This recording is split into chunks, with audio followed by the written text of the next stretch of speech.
school hanggang sa makatapos siya ng college.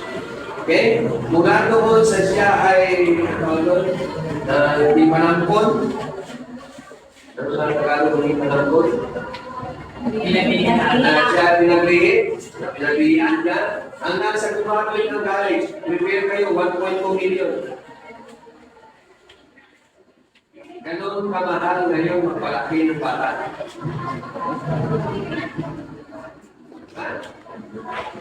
Hello. Hello. Kaya lang, hindi mo maramdaman. Bakit? Kasi ang pagkatos mo sa agar naman, di ba? Sa agar, unti-unti. And by the way, the problem with our country, the problems with our society, any problem that you are experiencing right now, goes back to only one factor. And what is that factor? Letter P. The increase in kahit ano bang sabihin mo ng problema. Umabalik yan. Dito.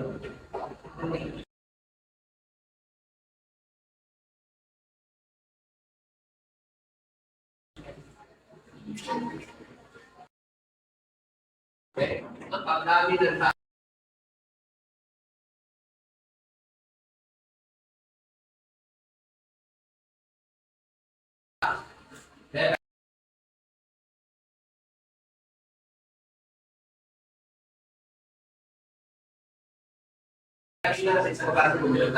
Sir, bakit mataas ang mga bilihin?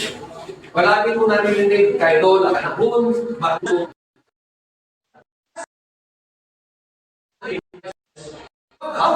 High increase in demand ng bumili ng tao. Okay? The rest. Diba? Ngayon, tumaas ang demand dahil dito. Dumami ang tao. Kahit ano mang sabihin nyo na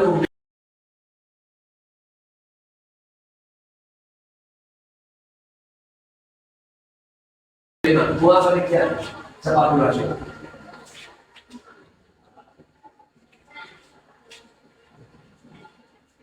Isa ang problema sa education. O populasyon pa rin. Nakita nyo budget ng education na di ba napalasos din?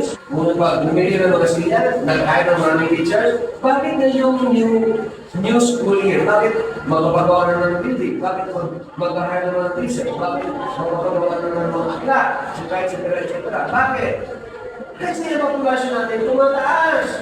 Every year. Alam niyo ba kung ilang tao pinapanganak sa Pilipinas every minute? Ha? 4 babies are born every minute in the Philippines. 4. Ganun tayo kabilis.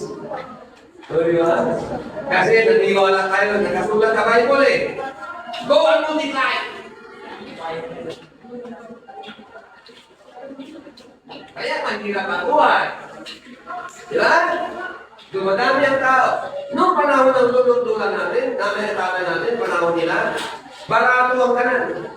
Bakit? Kasi konti ng tao. Wala masyadong demand. Kapag wala masyadong demand, bagsak ng show. So ngayon, dumami ang tao, dumami pa ang gusto natin bilhin. Wala. Sino ang hindi ko kontento? Sino ang okay na? Kontento na sa Android?